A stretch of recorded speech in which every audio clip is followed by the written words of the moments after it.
Jedna stvar koju bih željela da podelim sa vama je to kako sam učenike formativno ocjenjivala u okviru Teamsa. Potrebno je da odemo na karticu Assignments, zadaci, i da nađemo odeljenje 5.4, jer je taj test, odnosno form, bio već zadat i ocenjen u maju mesecu, tako da se sada nalazi ovde u ovom odeljku ocenjeni radovi, ocenjeni zadaci.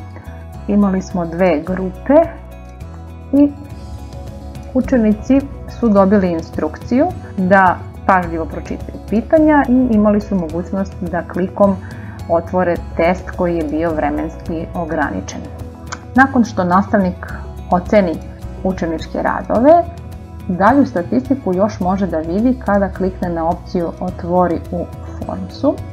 I ovde u novoj kartici sada vidimo pitanje po pitanje, padajuće liste, znači možemo da proverimo uspešnost učenika. Evo, za prvo pitanje vidimo da je njih 11 dao tačan odgovor koji im je sistem automatski ocenio. Međutim, u pitanju broj 5.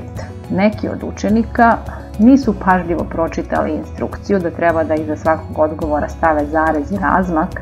Vidimo da je samo jedan od njih to ispoštovao i dobio je tih automatskih 5 bodova, ali neki učenici koji su dali tačne odgovore, a nisu stavili taj zarez, dobili su 5 bodova tako što sam ih ja ručno dodala jer je odgovor zapravo tačan. Nakon što nastavnik sve učeničke radove pregleda preko opcije Review Answers, nastavnik ima jednu lepu statistiku ovde prikazanu grafičkim putem, tako da evo vidimo za prvo pitanje čak 92% učenika, njih 11 od 12 je dalo tačan odgovor.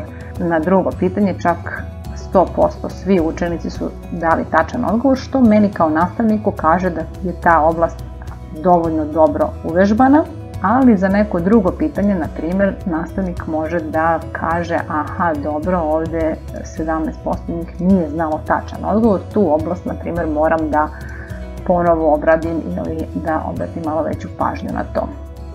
Nakon što nastavnik pregleda odgovor svakog učenika i doda bodove ako negde mogu da se priznaju, potrebno je da klikne na opciju Post Scores, odnosno pošalji odgovore učenicima sa komentarima da bi oni mogli da vide gde su tačno, na kom pitanju tačno, a gde netačno odgovorili. Dalja statistika je dostupna i kroz Excel tabelu, tako da nastavnik ovde može da dobije statistiku po učeniku, koliko tačnih, koliko netačnih, ali i po pitanju.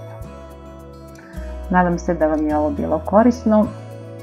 Do nekog narednog videa vas pozdravljam.